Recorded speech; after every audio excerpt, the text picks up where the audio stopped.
तो वो प्राइसिंग जो है वो डिक्लाइन कर्व एनालिसिस के साथ में सॉल्व करते थे sir.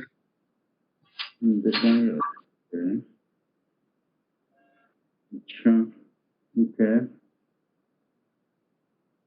Oil pricing complex issue है, but I think you should do some project on it, huh? Yes. Oil pricing.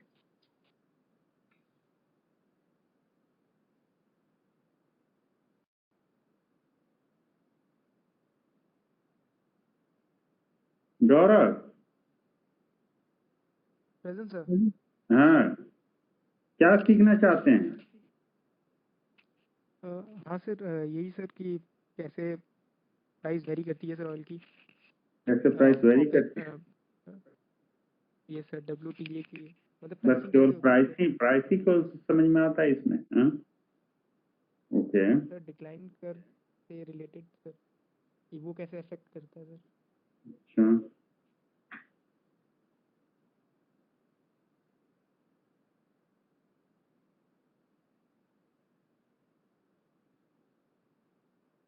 Praful? Yes, sir. What do you want to learn in this course? वही sir pricing और economics के बारे में। केवल pricing, सब लोग pricing ही जानना चाहता है। प्राइस कैसे डिसाइड होता है? और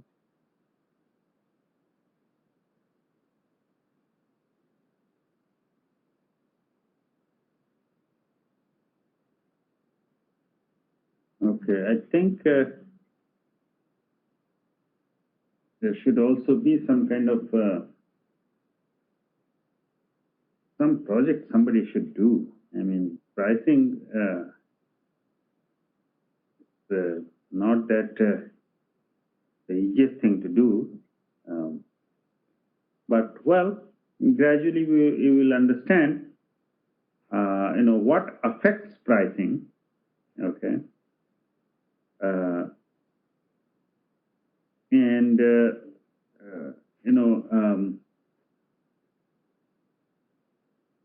in this connected world, actually, pricing is determined by so many factors. In fact, last year, oil price even went negative territory. How can that be? I mean, pricing going into negative. But that did happen for few days. Not few days, for a few hours, and then it again went back up.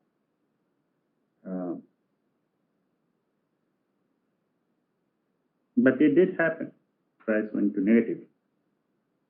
So we'll gradually understand economics first, okay? And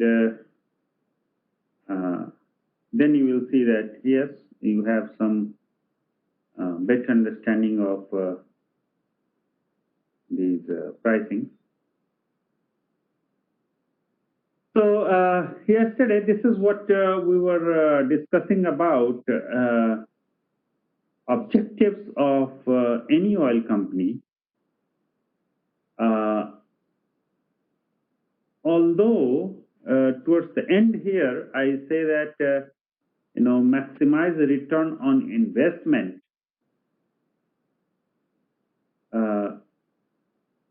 Yeah, that's all right. Maximize return on investment, but many times, what I have seen is students saying objective of company is profit. Okay, profit making. Now, so what I want to say here is there are different types of companies. One is called NOCs. NOC, no objection certificate. Huh? No. It's a national oil companies. And then there are MNCs, multinational companies. Huh? These are multinational companies.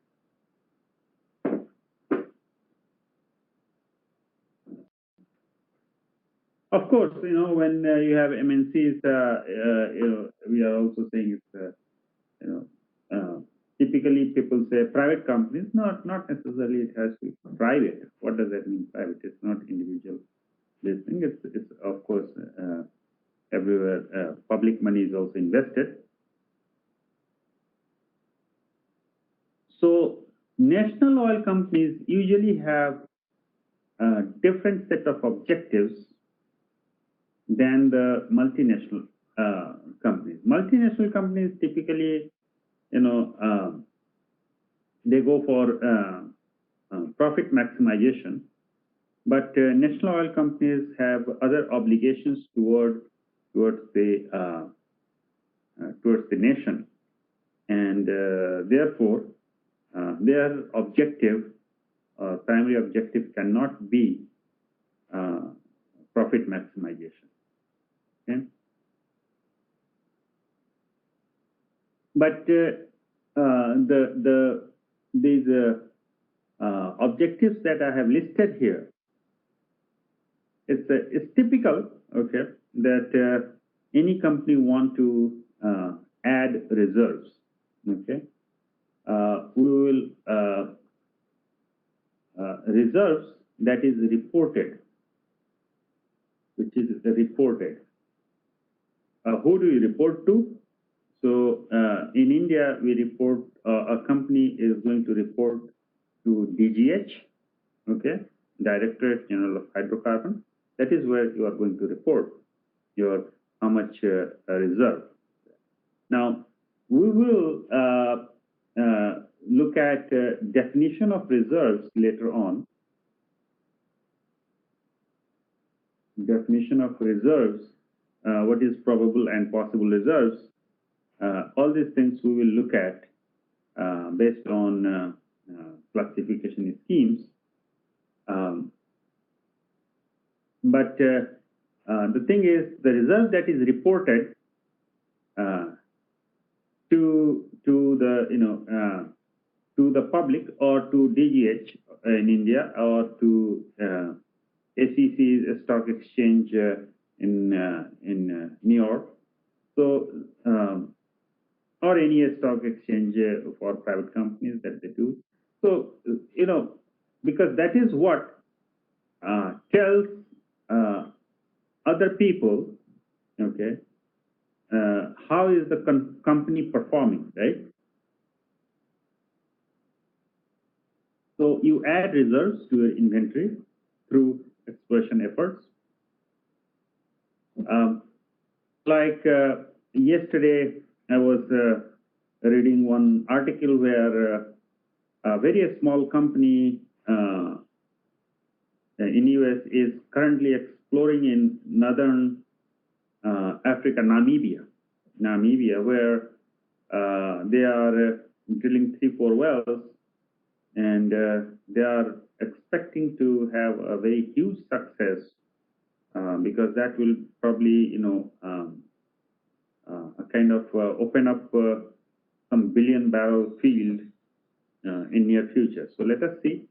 That's quite a hope. And actually, based on the hope, now their stock price in New York Stock Exchange, it's going up based on what you expect. Okay. So basically, if you keep adding reserves, you are saying, you are telling the outside world about your work. How, what is your work? Now, let me give you one story that in recent past, maybe 12 years back probably, Shell, okay, Royal Dutch Shell, had reported some reserve to New York Stock Exchange, which later on Security Exchange Commission asked them to review that. Okay, asked them to review that, and based on their revision, they had to reduce their reserves by almost 10%. And so when they did that, what happened is their stock price went down drastically. Okay, so you do not want to be seen as a company that your reserve is decreasing. Okay, and for that purpose, actually, many companies, what they do is also, if if they can increase by exploration effort, that's fine. Otherwise, they also go for merger and acquisition. Okay, they buy some others' reserve, or they merge with them. Okay.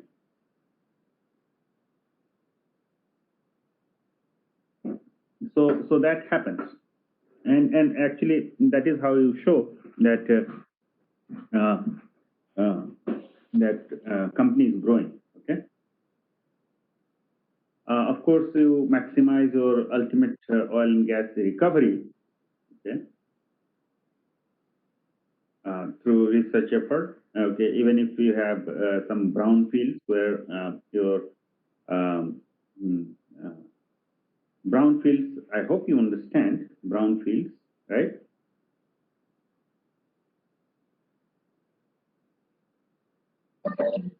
Aditya, Yes, sir.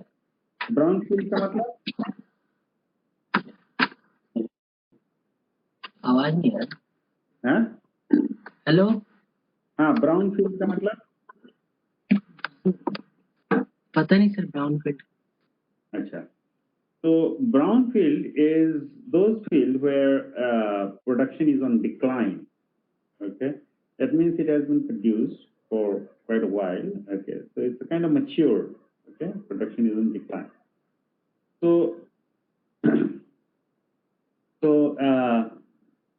in brownfield, basically you kind of you understand this brownfield, and then you have satellite field, right?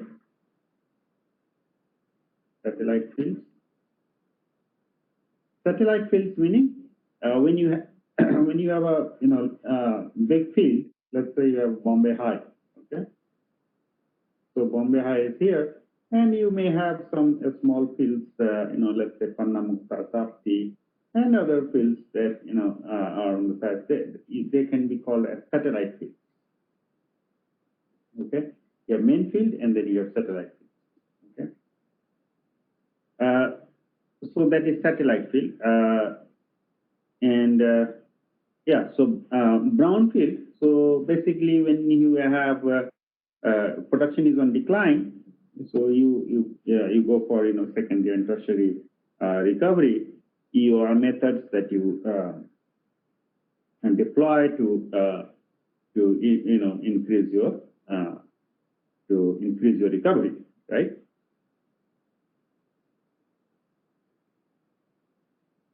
Maintain sustained optimum production. So that is very, very important to maintain that.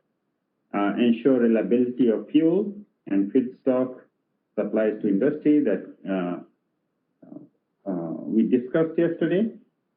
Sustain the highest degree of reliability, okay, and availability of production facilities.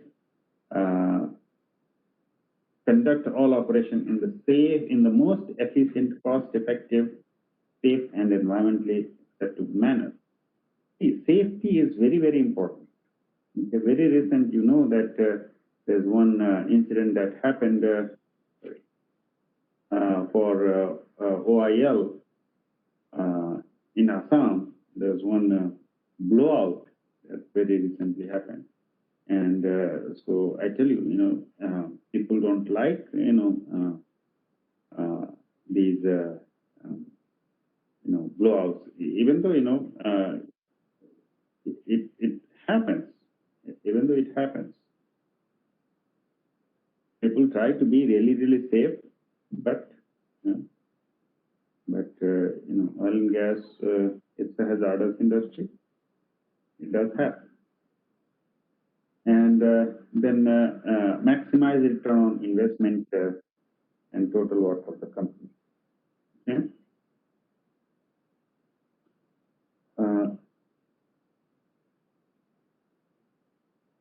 So what is the role of this management, okay, in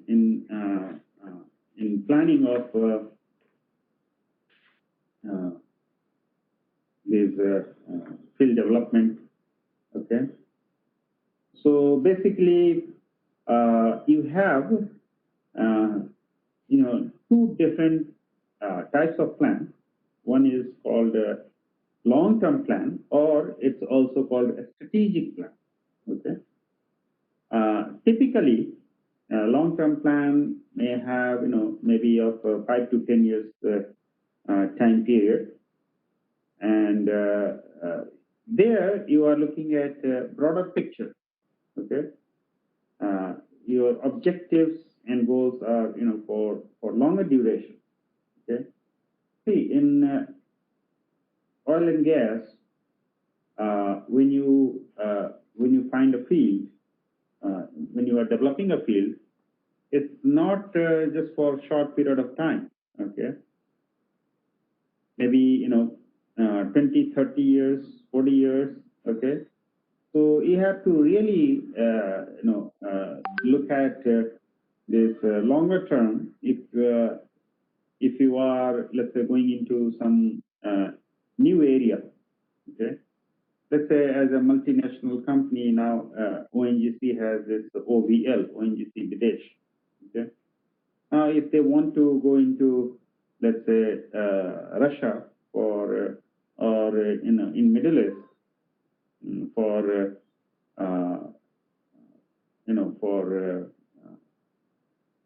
exploration and production of oil and gas, so they have to look at longer perspective. They have to see a strategy. Okay, why do they want to go there? Now, many times, this profit maximization term may not come into picture if you are really going for some strategic area. Okay. So let's say country wants to invest in Iran. Okay. So what is the longer term that they are looking at? Okay. It's not like for short term. Oh, you go there and explore and then come back. No, it's not like that. Okay. It's a huge investment, and therefore you need to have very I'll have some good examples of this strategic investment for some companies and how they do it. Okay, so typically 5 to 10 years or more, that's a long-term plan, strategic plan. And the short-term or technical plan, maybe 1 year, 2, 3 years, that's the kind of short-term plan that you basically you are looking at the details of for your activities. So let's say you are going to build a platform, right? So you already decided, yeah, that's fine. We are going to have a platform built. Now, so for the details that you need to have for your building this platform, so you need to create a project. Okay, and so we'll look at more examples as we proceed. So basically, management, kind of provides time dimension to achieve goals. Okay,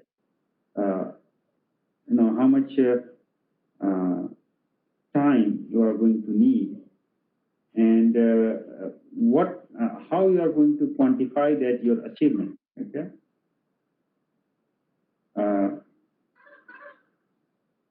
And also, management role is to divide responsibilities. So those are, finer details that management has to do.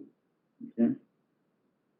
And so the detailed, ultimately, they are responsible to build this detailed profit plan, okay, which will state the, your objectives, what are your goals, and what is the expectation, and what is your financial result. Okay, so all these things, is management is going to do. They are going to plan these things. Okay. Now, when you are planning, so you are going to have some capital expenditures. Okay. What is that capital expenditure? Capital expenditure, where basically you are going to build some infrastructure, right? Infrastructure. So, so what you do is you identify some projects, okay, and and unique timeline for that. Like this is going to be completed during this time. So during this much time. So you have that project, and for project, how it's going to be implemented. Okay. So. So when you have a capital project, it's very capital intensive. It's a very capital intensive project, okay, because you have to have large commitment of funds, okay, large commitment of funds, and and these capital expenditure actually have impact, a long-term impact, okay, on the entire on your entire project. Okay. So for example, when you are going for oil and gas exploration, what kind of capital expenditure are we talking about? Oil and gas exploration. You have already had course on oil and gas exploration. Okay. So Chandrahas. Yes, sir. In oil and gas exploration, what kind of capital expenditure are we talking about? Sir जैसे seismic करना है तो उसमें billions and billions of rupees तक लग सकते हैं. Billions तो नहीं जाएगा, हाँ, इन यस मिलियंस, साइस्मिक में तो मिलियंस होगा, हाँ, ठीक है. So around 1 or 2 billion or 300 million to and more. So we are talking about in a range of 100 millions to few billions maybe. नहीं तो क्या साइस्मिक हो गया बस? नहीं, seismic है, फिर ग्रेविटी सर्वे उससे पहले, फिर और एक्सप्लोरेटरी वेल ड्रिलिंग करेंगे और exploratory well loggings and then appraisal wells drill करना होगा तो it will cost. So those are going to cost you a lot. Okay. Yes. So in oil and gas exploration, you will start with maybe maybe some geochemical survey, maybe. In a new area, of course, if you know about the area, then exploration becomes a bit lesser, expenses reduces. But if you are going in an unknown area, of course, you are going to start with some geochemical surveys. You are going to start with some remote sensing data. You identify your area where you want to have the seismic, and maybe 2D seismic first, and then 3D seismic, and then maybe plan to drill a well. Okay. Now, as I was talking about this the exploration that is going on in Namibia, that a small company what they are actually doing is based on geochemical survey. It's an on-land area based on the geochemical survey and aeromagnetic survey. Okay, based on aeromagnetic survey, because the aeromagnetic survey can give you the basinal architecture of the area. Okay, so based on aeromagnetic survey and geochemical survey, they have planned about 3 to 4 wells in this particular basin. Okay, and once they are drilling that these wells, and if these results are encouraging, then or even if it's not encouraging, they have already planned some several hundred lines of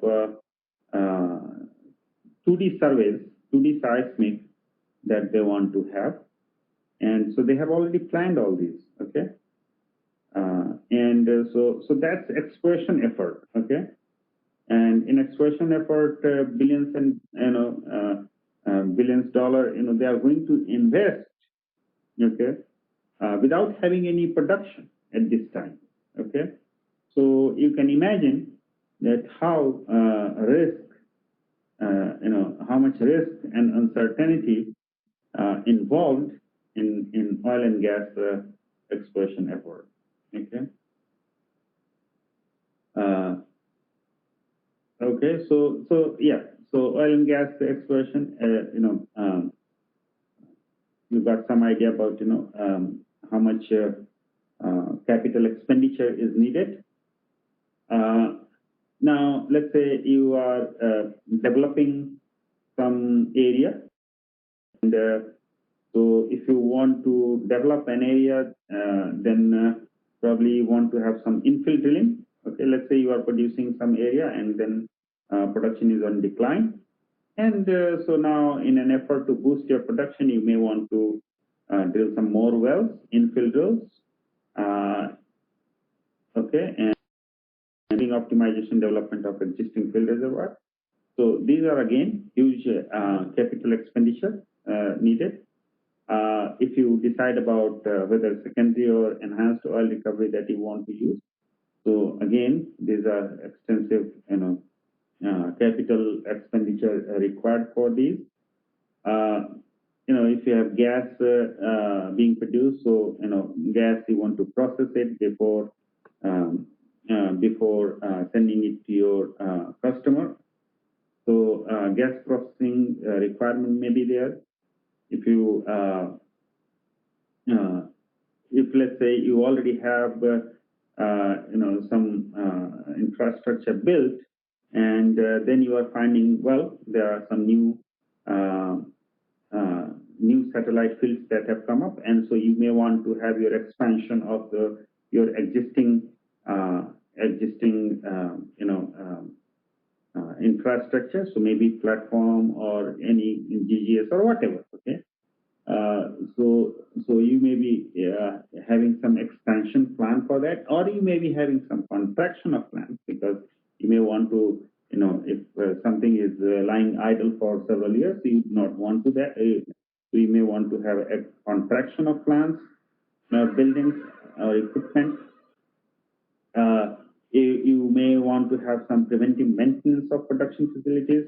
Okay, so again, it's a huge capital expenditure, because you have to first stop the production probably, and then do some maintenance work, and then start production. So capital expenditure required. Some major renovation or upgrading of your system, or replacement of equipment, production. So if you plan all these things, okay, definitely you are going to have huge capital expenditure, right? Major renovations are required, because these equipment that you are installing, and you will be producing probably for 30 to 40 years. Of course, they are going to degrade, corrode, and all this. So you may be requiring some renovations. So so these are huge capital expenditure that you may be incurring, and therefore you need to have a plan for that.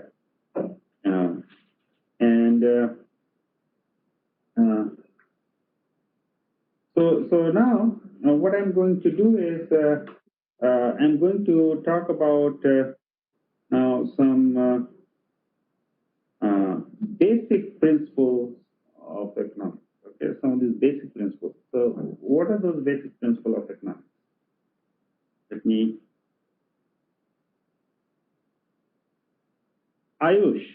Yes, sir. When you hear term economics, what comes to your mind? So, like as we discuss, prior from the class, like economics. No, in general, economics. In general, when you hear economics, what comes to your mind? We earn certain things and earn certain profit to a company and profit to a organization. All right.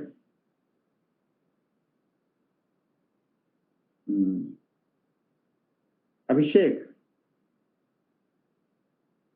अभिषेक कहाँ हो?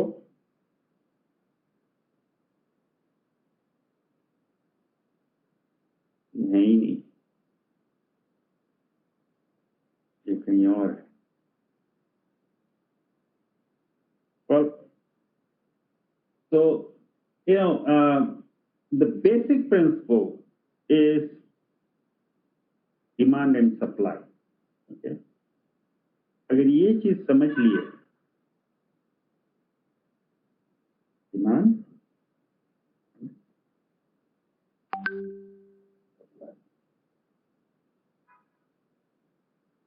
okay?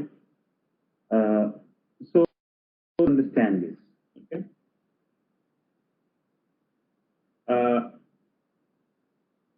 What is demand then? Let me talk to Nikhil. Nikhil? Yes, sir. What sir is demand मतलब yes sir sir demand मतलब sir किसी चीज की necessity हो society में, जरूरत हो उस चीज की तो उसकी डिमांड है. और अगर डिमांड है, हमें कार खरीदनी है. Yes sir. डिमांड है, मतलब नेसेसिटी नहीं है ना सर वो. और अगर क्यों? हमारी नेसेसिटी है, हमें तो जरूरत है. तो सर अगर पॉपुलेशन को जरूरत है तो मतलब मार्केट में उसकी डिमांड है. अच्छा. अनिल, अनिल सो गया. शाश्वत गायब है, मोबाइल लेकर घूम रहा है. सोहेल. Yes sir. बताओ, डिमांड मतलब क्या हुआ? सर डिमांड मतलब सर कि किसी चीज की, जैसे सर निखिल ने बताया कि सेम कि कितना सोसाइटी में जरूरत किस चीज की, उसी चीज की जरूरत है. हमें जरूरत है तो डिमांड है. हाँ, जरूरत है तो उसको डिमांड क्यों कहेंगे? उसको नेसेसिटी बोल देंगे.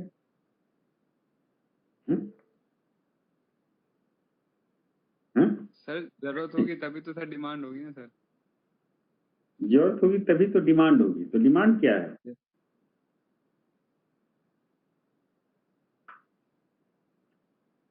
डिमांड का फॉर्मल डेफिनेशन सुनो.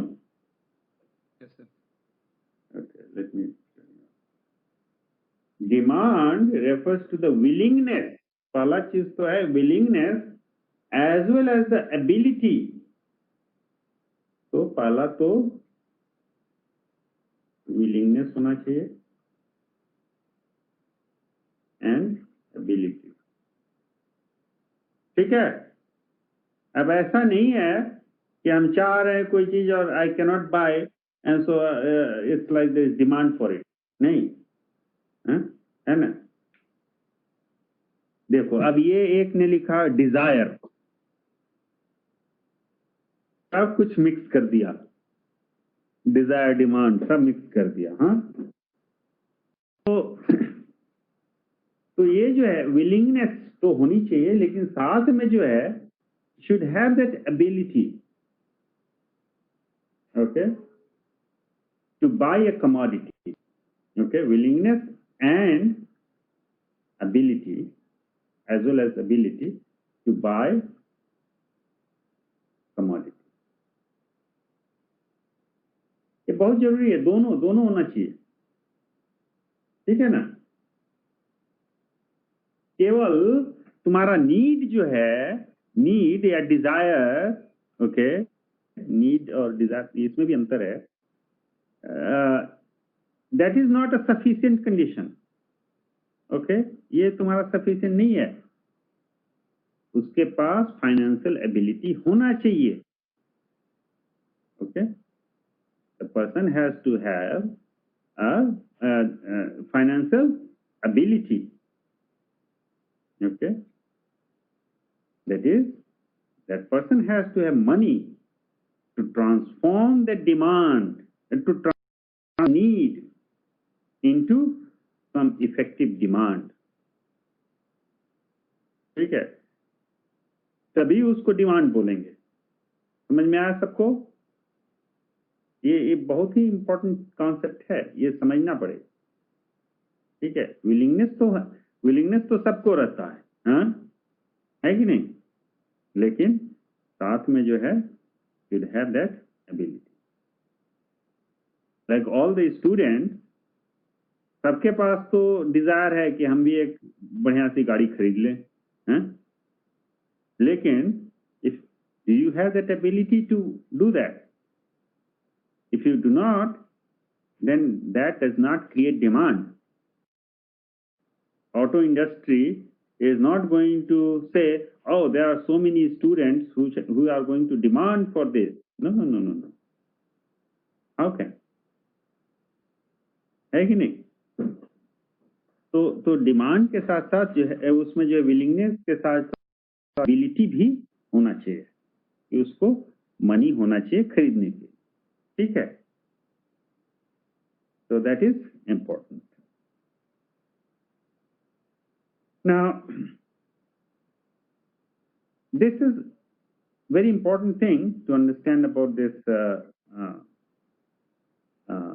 this money aspect, because if the price, okay, if the price of that commodity is increased, okay, whatever that is, if the price of that commodity is increased, your willingness and ability, okay, may also decrease, ठीक है। तो यही होता है, तो उसका जो है डिमांड जो है it will go down, okay, if price of that commodity is increased, its demand will go, है कि नहीं। मान लो कि किसी चीज के लिए दो प्रोडक्ट है, मान लो कार है, एक एक्सपेंसिव है, एक थोड़ा सा चीप है, तो मान लो एक है कार और एक है बी। अब B is more expensive than A, ठीक है, तो डिमांड किसका ज्यादा है? ए का, ठीक है। Of course, there are other aspects as well. Okay, if you can make, what happened to, nano, what happened to nano car, आप लोगों ने सुना ही होगा कि क्या हुआ उसका, कि yes, people were willing to pay, but people were not willing to pay for that nano. Okay, they had that demand. Of course, it was cheap, ठीक है ना, but it was a different issue altogether.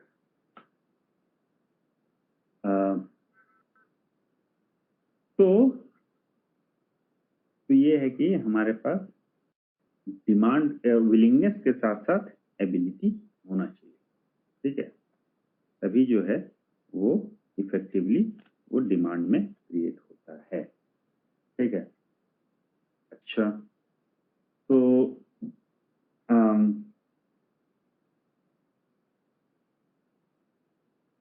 what about supply?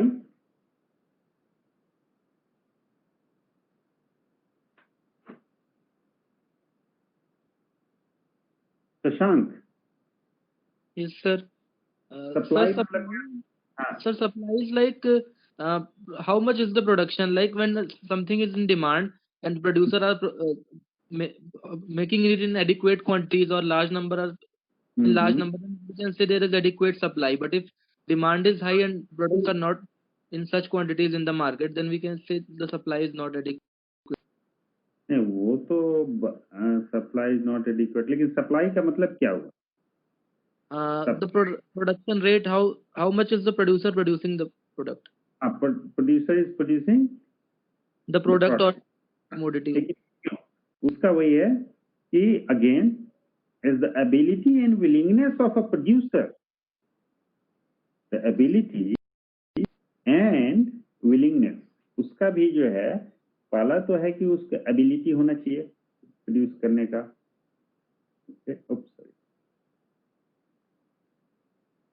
Ability and willingness of a producer to supply that commodity over a given period of time at various alternative prices. Okay? किसी ने कुछ लिखा, supply is the amount of given product or service that supplier are willing to offer to consumers for the given price. हाँ देखो, ये कहीं से copy करके फटाक से भेजा गूगल से, समझ में नहीं था, लेकिन इसमें तुरंत जो है भेज दिया, है कि नहीं आयुष?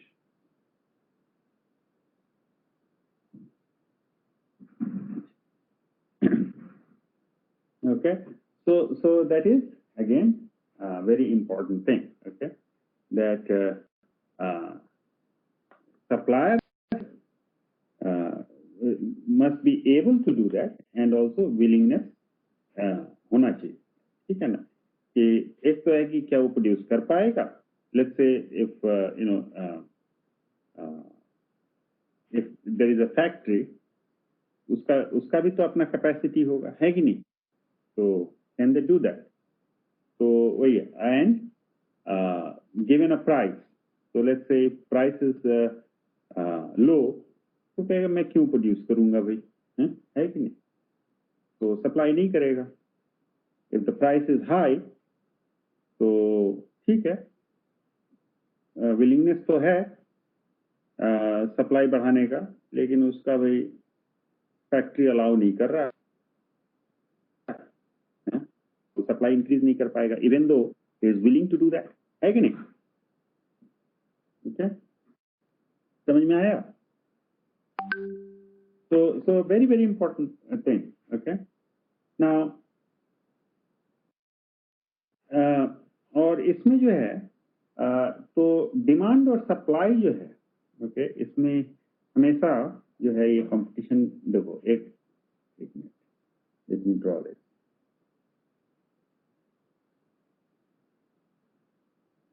तो ये जो है,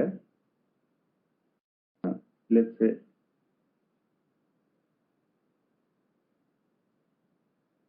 here if you say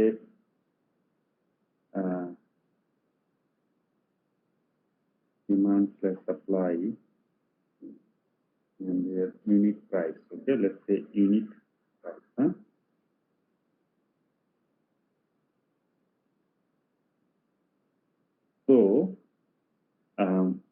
So this will be demand curve. Okay? And this is your supply curve. जिसमें होता क्या है? If the unit price, ये number of units, so if the unit price goes down, ठीक है, if the unit goes down, many and more and more people can afford that, okay, and therefore its demand is going to increase. Okay, है कि नहीं? Demand is going to increase. ये जो है ना, ये increaser है, ठीक है, ये डिक्रीज नहीं हो रहा है, ये इंक्रीज हो रहा है. हाँ, ये number of units, you can think about this as number of units. Okay, unit price and number of units here. Huh? So what happens is, if the unit price goes down, its demand gradually increases. Okay, and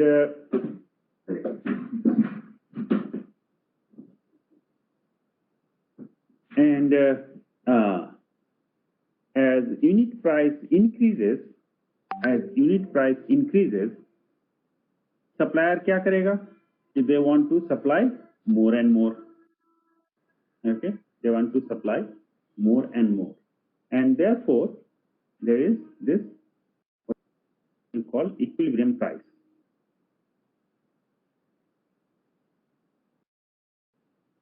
Equilibrium price.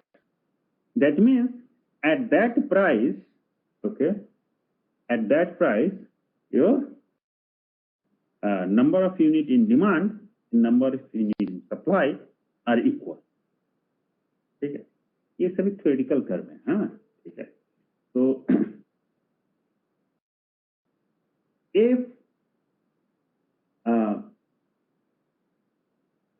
this region, ये जो पूरा reason होगा, इसको कहेंगे surplus. ये surplus है कि at this price, okay, what happens is unit demand is less and supply is more. Demand is less and supply is more, and therefore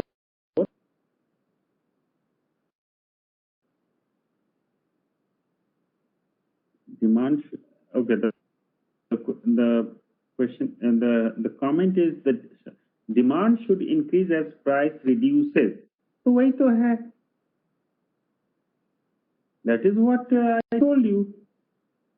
Unit price इधर है, that means unit price decrease नीचे की ओर करेगा ना. तो demand number of units इधर है, तो demand increase करेगा. Demand should increase as price reduces. तो ठीक तो है demand curve. Where is the confusion?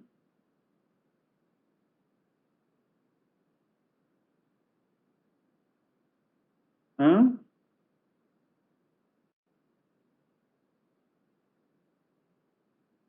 Where is the confusion? Unit price, ये देखो, ये कर्व पर ऐसे अगर जाओगे, प्राइस क्या हो रहा है? यूनिट प्राइस ये तो डिक्रीज कर रहा है, and number of unit in demand is increasing, है कि नहीं? ये सर नो बोलो ना. ओके, तो जो है सरप्लस यहां पर क्यों है? क्योंकि at this price, let's say at this price here, what is happening? You have less demand and more, so that means this is surplus region. More demand, less demand and more supply, surplus region. और ये कौन सा reason हो गया? ये जो है shortage का रीजन हो गया. You have at price, let's say at this price, you have more demand and less supply, है कि नहीं? समझ में आया सबको?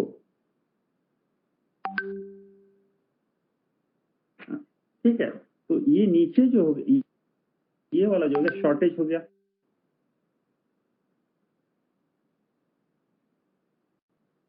ठीक है, तो ऊपर में वो सरप्लस है, सरप्लस रीजन, और नीचे में ये जो है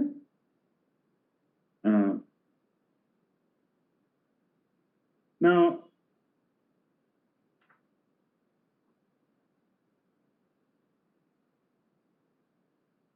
तो ये जो the intersection of this supply and demand, okay, equilibrium price and the equilibrium quantity of that particular commodity. Now, this demand and supply curve can shift for various reasons. Okay? क्योंकि यहाँ जो है हम लोग ने क्या क्या assume किया, let us try to understand this. ये जो है ना, ये ideal situation लग रहा है जहाँ कि हम लोगों ने बहुत सारे assumption लिए हैं. So let us try to understand those assumptions first. Okay? The assumption is that the number of consumers in the market stays constant. क्या है? Number of consumers are constant, stays constant, or consumers is number of consumers is constant or stays constant. Okay, समझ में आया? दूसरा है कि consumers taste, money income and need, ये जो है वो चेंज नहीं हो रहा, it remains the same. ये जो उसका टेस्ट है, consumer taste, money income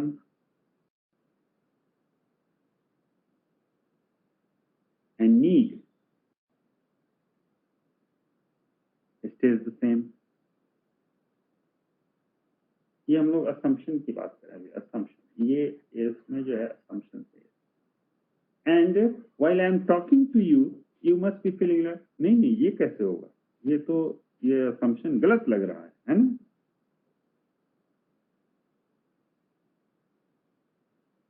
And prices of other related commodities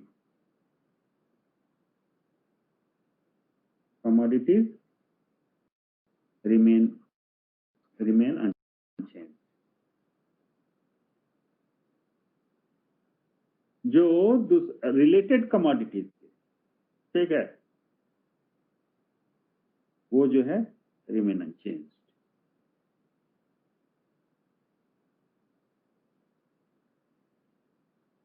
तो ये जो है ये assumptions हमारे demand side से हैं.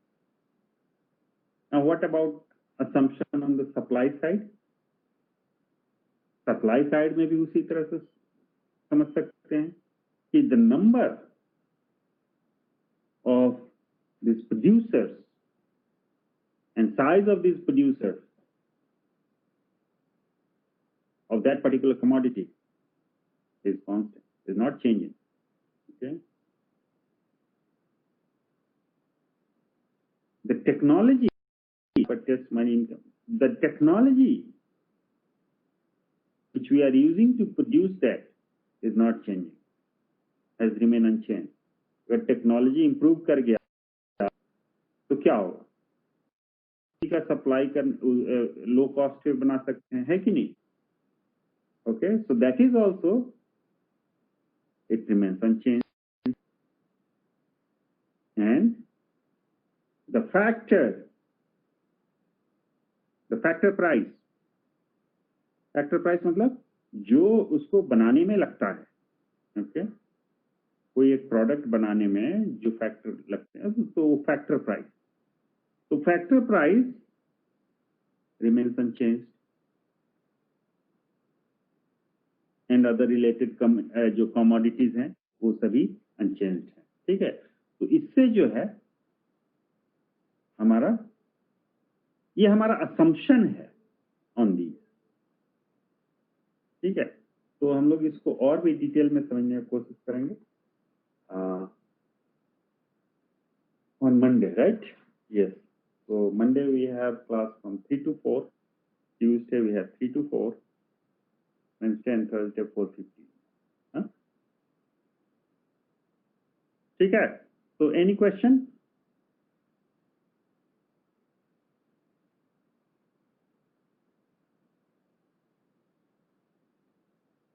शालू, Yes, sir.